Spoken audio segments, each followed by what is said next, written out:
Learn how to create, sustain, and scale up your print-on-demand business with the latest tips, guides, and strategies to help you start selling and making money today. Welcome to the Sales on Demand Show. And here's your host, Adam Schneider.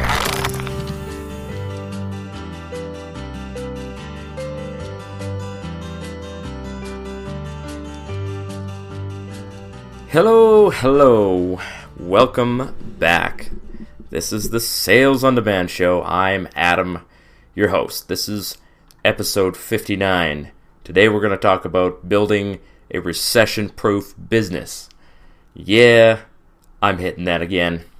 So, I'm in a good mood. And, you know, what a difference a week can make. Last week, I recorded this podcast on Sunday. Today's Monday, so I'm 8 days out from that. Last Sunday was one of the most miserable days that I've ever seen. It was freezing cold. It was just awful. And I don't know if I've ever felt so just ugly about the future as I have over that last, 2 weeks. The first 2 weeks of this pandemic were just almost unmanageable. And there was moments.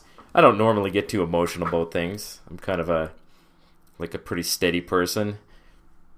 Somebody dies, I'm like, that's sad. I feel sad, but I don't fall down off my chair or anything like that. But I felt genuinely just miserable about life.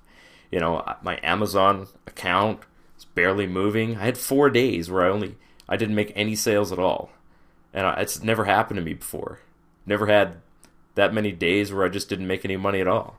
And I just felt so sour about the future. I thought, well, maybe this year is just going to be a write-off.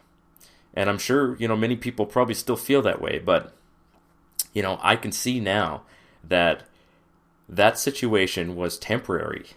And that my business is better than ever. In fact, it is literally better than ever. And we'll talk about the exact numbers that I'm seeing in a moment. So first, the weather is great. It is get out into your garden weather right now. It's almost hot. Canadian hot, which is plus 15 Celsius or, 60 degrees Fahrenheit. The sun is shining. Was shredding up some branches yesterday. So, I'm not wasting any time. I want to get my garden planted and get some vegetables growing because we only have a very short season. We have 100 growing days. So every single one of them is very valuable to me. And I'm just trying my best to ignore the news because, the truth is I cannot do anything about the situation that is going on. I am powerless. So why would I waste time sitting there contemplating things that I have no control over? And many of these things have no effect on me whatsoever. I know that in Michigan, you guys can't even buy seeds for your garden, which is ridiculous. We still have the golf courses are still closed here. Everything that I love doing is still kind of off limits to me. But I'm ignoring that. I can't do anything about that. I'm not going to go and drive around town and protest that. I got better things to do with my time. And I'm not saying that protesting is necessarily a bad idea or that it's a waste of time, but it's a waste of my time because I literally have a mountain of tasks in front of me that every single one of them makes me a little bit of money every time I do it. So why would I waste time doing things that they don't contribute to my future? They're going to have almost no effect, maybe the tiniest bit of effect, and they just make me feel more frustrated about the situation that I'm in. So, I'm good. Now, as far as my business is going, I have officially stopped running any Facebook ads. And it's not because I don't think that Facebook ads aren't a very useful way to make money. They are. It's just that it's too much of a distraction for me. Looking at my life as if I were an outsider, I can see, oh, I'm already working full-time. Oh, I'm also, in the Army, Reserve. Oh, I'm podcasting. And I'm selling on Etsy and Amazon. And I still have to stay fit. Like, where do you fit Facebook ads into that whole thing? It doesn't fit in there. It's just too much of a distraction. The hours that I have and the energy that I have to sit at a computer and muck around with, digital stuff, I don't have enough energy to spend it on Facebook ads. Where I need to spend it is on Etsy and Amazon, because those are the money makers for me right now. You guys want numbers? Here's some numbers for you. Etsy, in the month of April for me, is up 176% over last year for April. I've almost hit 50 sales for the month, and it's only the 20th. So, by the end of the month, I should easily hit probably 150 sales. No, sorry. Not 150 sales. Well, hey, if I hit 150 sales, it'd be fantastic, and Mother's Day is coming up, so it's entirely possible. But, I should at least hit like 80 sales for the month of April, and that's just Etsy. Amazon is also up. And this is where I was getting depressed, is because I was looking at the 30-day... if you have the Amazon Seller app, you'll know what I'm talking about. You can open up your app and see how many sales, how much money you've made over the last 30 days. So mine was showing that I'm down from last year. And that's depressing. It was like 60% down. And I'm like, oh, crap. So I switched it to the 7-day running. So it gives me the last week. And then it compares this week to the same week last year, because Mother's Day is at almost the same time every year, and it gives me an idea of how I'm doing in the same 7-day block last year, and I am 21% higher than I was last year, which means that all of the crap that we're going through, the effects on my sales have stopped. In fact, it's reversed almost. And I'm getting tons of custom orders, which they do take a little bit longer to manage. But my fulfillment by Amazon, my FBA stock, is also moving, and in fact, I need to sit down and send some orders into my suppliers and get those restocked. I'm keeping up with what I've got so far, but it will get busier before it ends. So we only have 3 weeks until Mother's Day. It's Sunday the 11th of May, and it is now the 20th of April, so we have 20 days for that. So do not waste any more time. If you've been debating whether you should take action, well, what are you waiting for? Literally, you're losing precious time every hour that goes by. So what is selling right now? Well, I'm seeing tons of pandemic, quarantine, and isolation-themed items. You can put pandemic, but you can definitely put quarantine and isolation into your tags and titles. Do not put coronavirus and do not put COVID-19. Those items will be rejected, they'll be taken down, and you might get a strike against your account for that. So do not, just don't, be smart and use the keywords that I just gave you. Definitely isolation is fine. Crisis 2020, those are all good. And pretty much everything that I've put up that's like pandemic themed has been either been favorited a bunch of times, or it's been favorited and made sales. But that's not the only thing that is selling. Everything else that normally sells is also selling right now. People are not just thinking about the pandemic, they're thinking about Mother's Day and Father's Day. And this is something that I didn't mention last week because I didn't really pick up on it, but a lot of other sellers in the low-hanging system group have pointed out that Father's Day themed items are cruising. And I gotta tell you, I did not expect that, because Father's Day is like 1,000,000 years from now. It's June, which, in quarantine time is like 7 years. I just did not expect Father's Day to be on people's minds right now, but I guess there's a lot of people out there that are just sort of proactive, and they're sitting at home, and it's weird to me, but it's undeniable. I'm seeing loads and loads and loads of Father's Day items moving, so if you were ever thinking about, Father's Day is right after Mother's Day, and there's almost not enough time between the two holidays to start doing Father's Day stuff after Mother's Day. You got to start doing it now because, the month between the two, it's not enough time. So it's so easy, though. Anything that you make for Mother's Day will probably work for Father's Day as well. So take the designs that you've already got and just put Father or Papa or Daddy or Pap or whatever. Put it in the title, list it up. You can copy the listing that you've already got. If it's on Etsy, if it's Amazon, you click the upload button.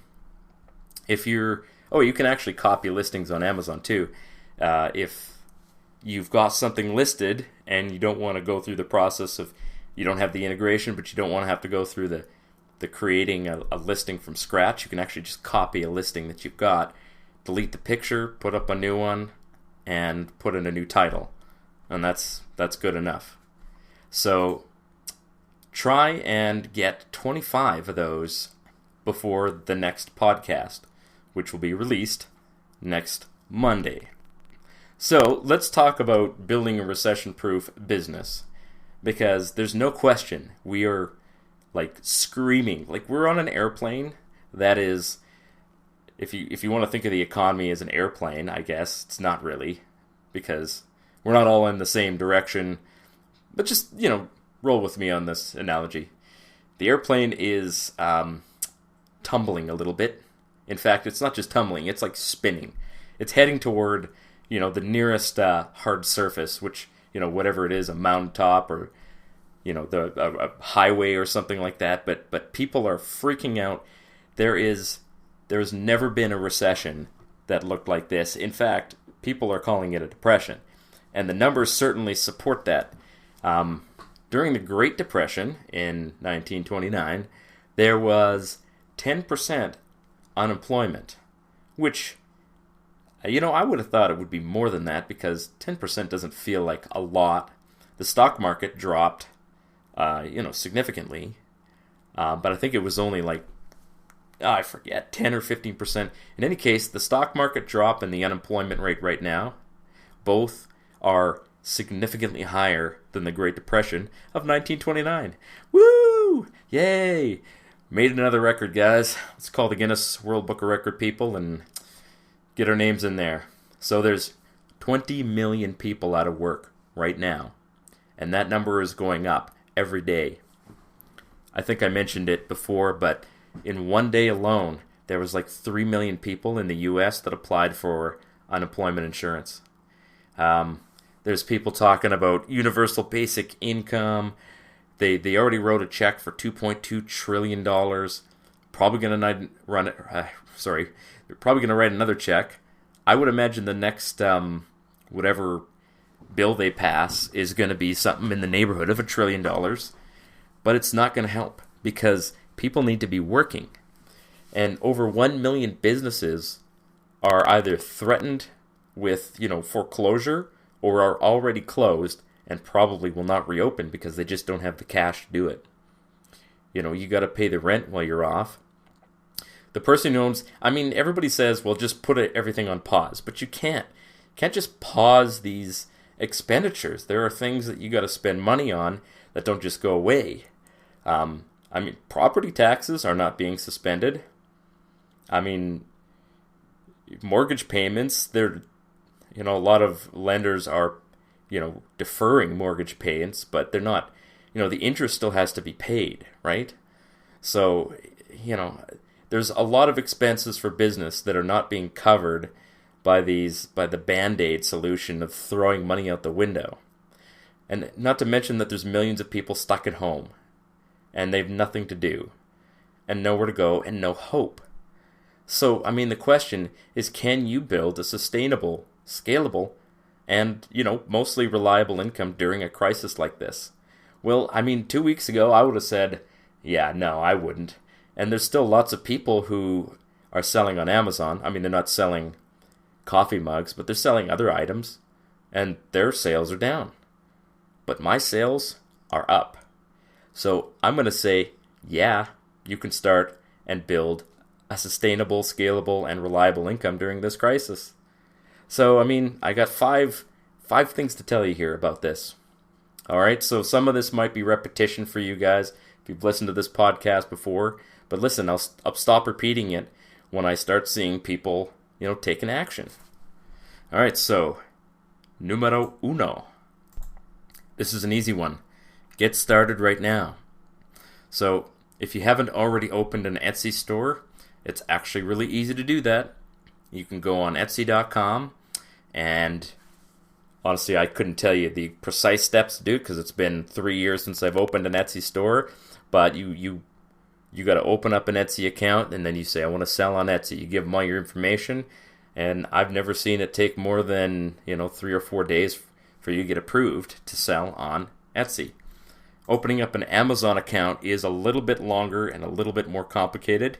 It took me 2 weeks. That was 3 years ago. And they keep getting more and more strict about what they want.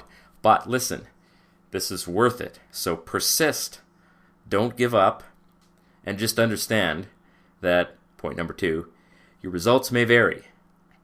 So I've had, a couple people, they're telling me, I don't have a lot of money.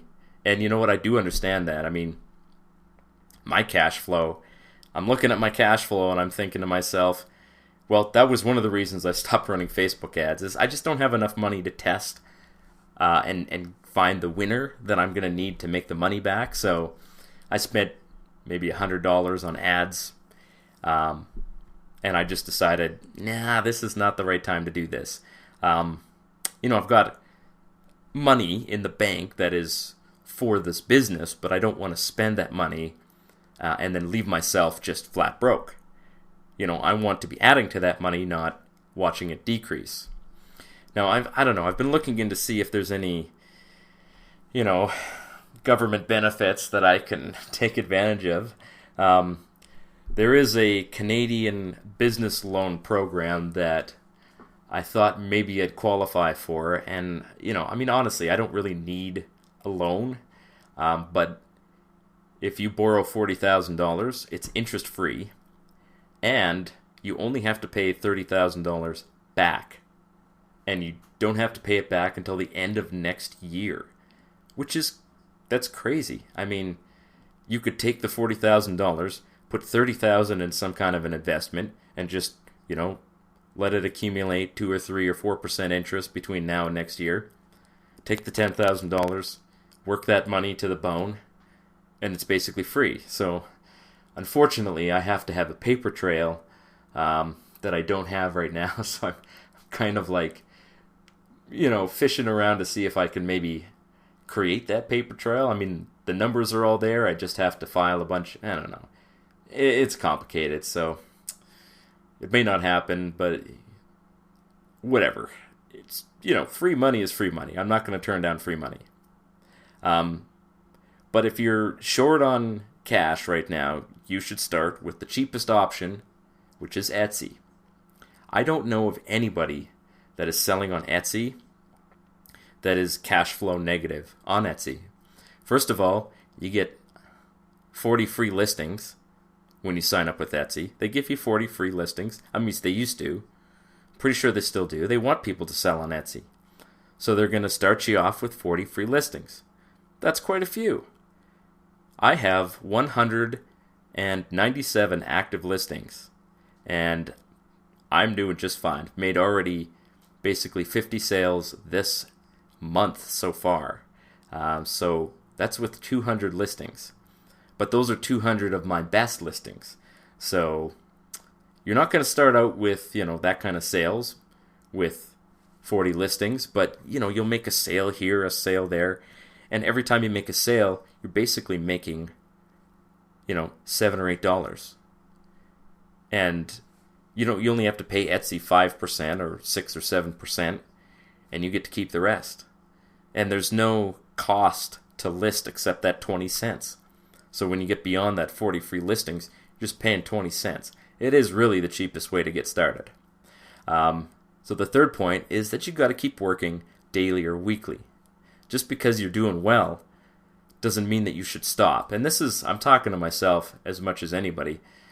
I do this kind of thing in fits and starts. So, I mean, I'll have a day where I upload like 20 different listings and I'm, adding like a maniac. And then the next 2 or 3 or 4 days, I don't do anything.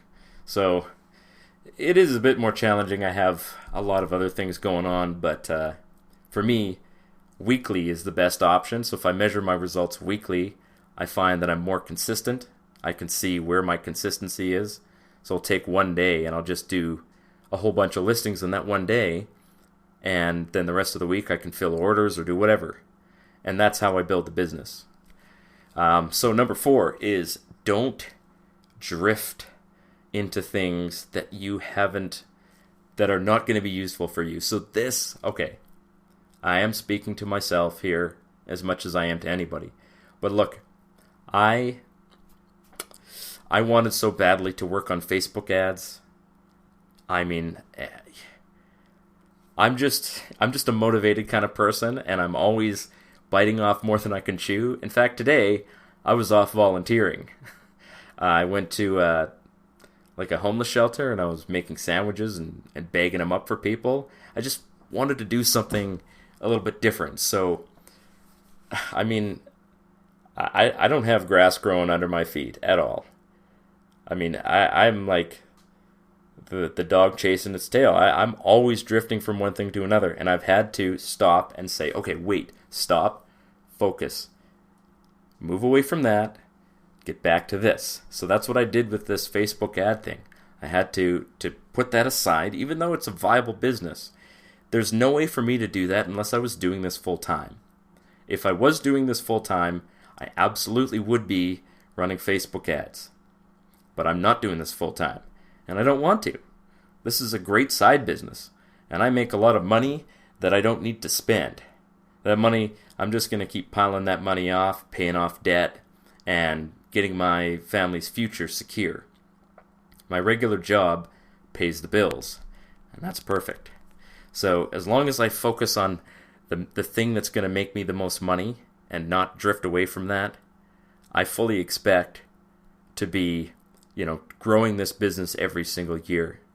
And then the number 5 thing that you need to do to build a recession-proof business is reassess monthly.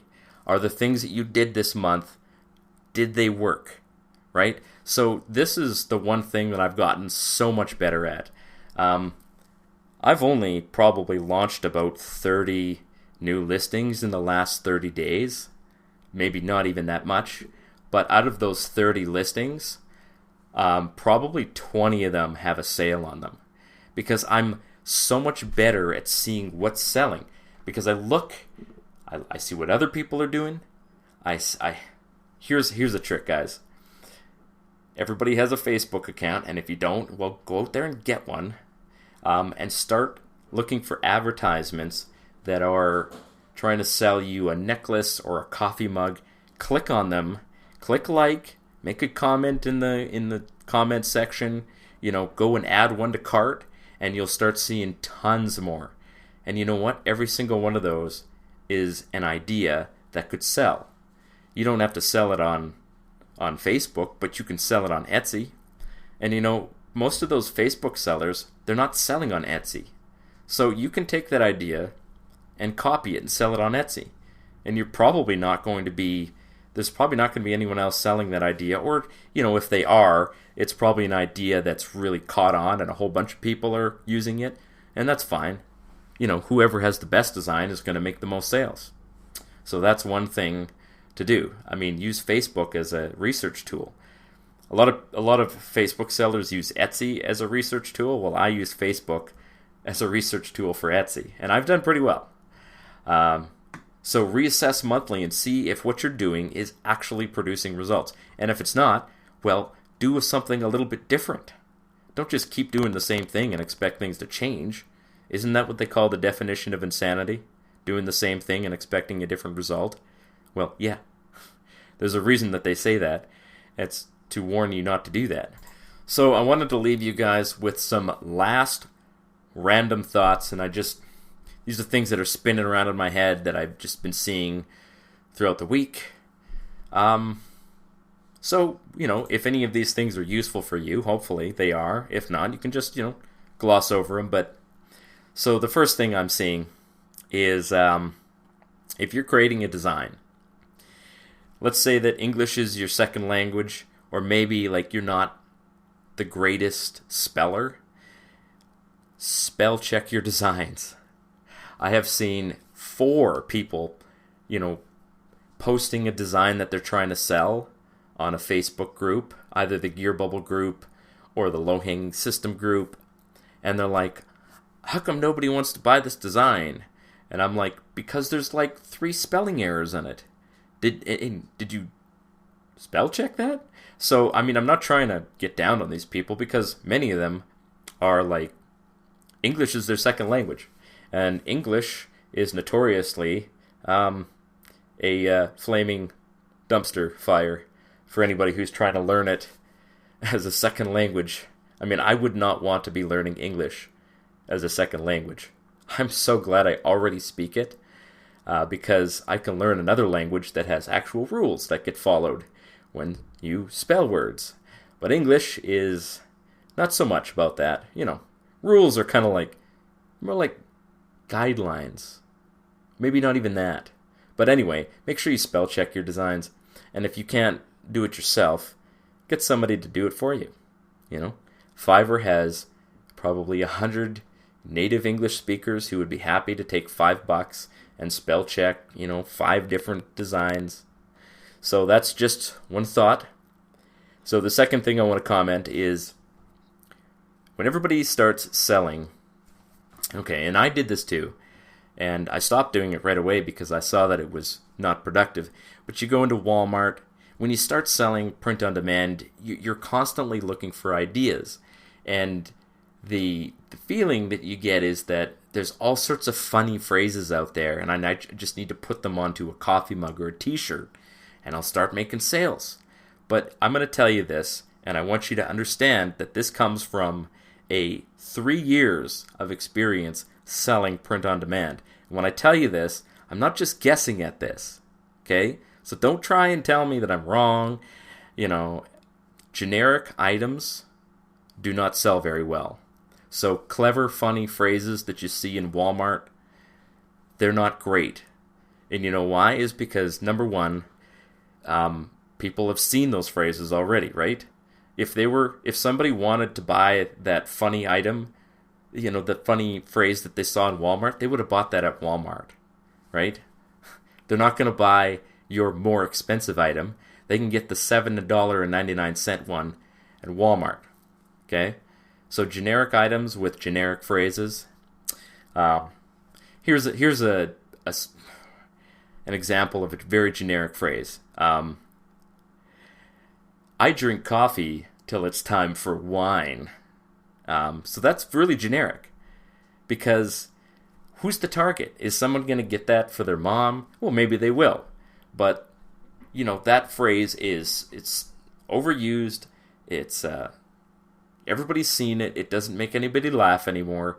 So don't get ideas from Walmart. They're not worth anything. Also, and this is not really a generic items don't sell thing, but don't go on Amazon and look at the top results and think that, I got to make something that matches those coffee mugs.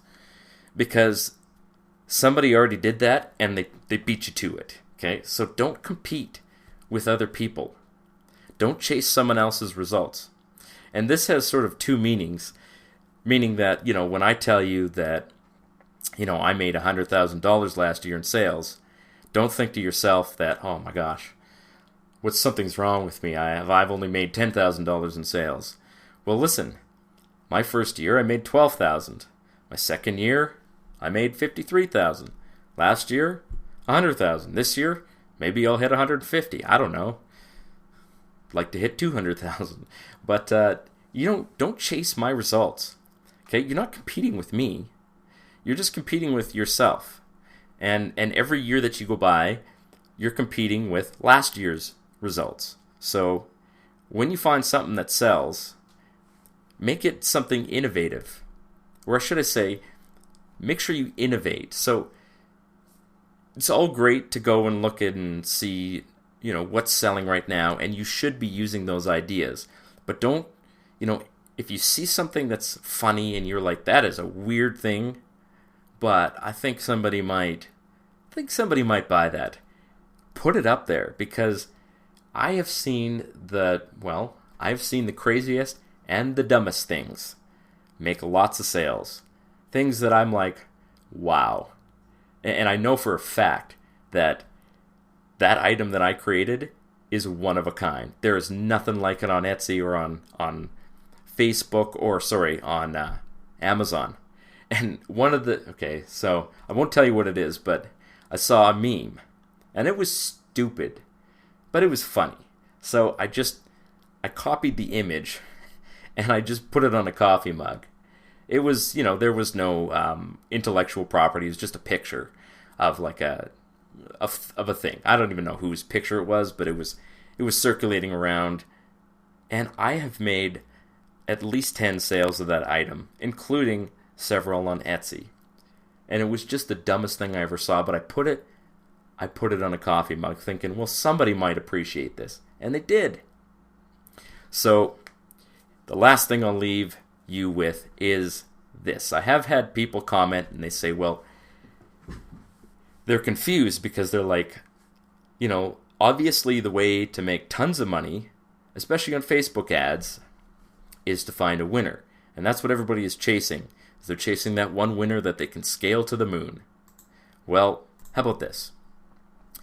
I wouldn't say that I've got anything that's a real winner. There isn't anything that I'm selling that I'm making like 10 sales a day, which is what I think a winner would sell. There's lots of people on Etsy who have items that are genuinely winners. They sell like 20 a day of that one item. And you might even find one of those. But don't think that that's the way to make tons of money on this, because a winner is great, but many slow movers make a mighty river. How does that inspire you, right? So a whole bunch of items that sell one a week. If you've got 300 items that sell one a week, I mean, that is worth it. Even if it's one a month, maybe you need 700 of those. But it's a lot easier to find something that's going to sell once a month than it is to find something that's going to sell 10 a day. So you just keep adding those one a month things, and pretty soon, a whole bunch of slow-moving items becomes a torrent. All right, so that's pretty much it for this podcast. Thank you so very much for listening. By the way, if you'd like to join me and thousands of other people on the low-hanging system, there will be a link in the description. And there is, literally right now is a fantastic time to join. Okay? If you haven't already joined the low-hanging system, there is an enormous amount of value in it. Rachel Raffay just released a huge update of the training stuff, the training material, and I'm going to have to go through and look through it, because there is a ton of stuff in there, including how to automate your Etsy listings, which is something that I've struggled with, because each listing it's kind of tedious listing on Etsy, let's be honest. And any way that I can do to automate or speed that up would be fantastic. So join me in the Facebook group. It costs $297, and I'd love to see you there. So we'll see you next time on the Sales on Demand show. That's it for now, guys. We'll see you soon. Cheers.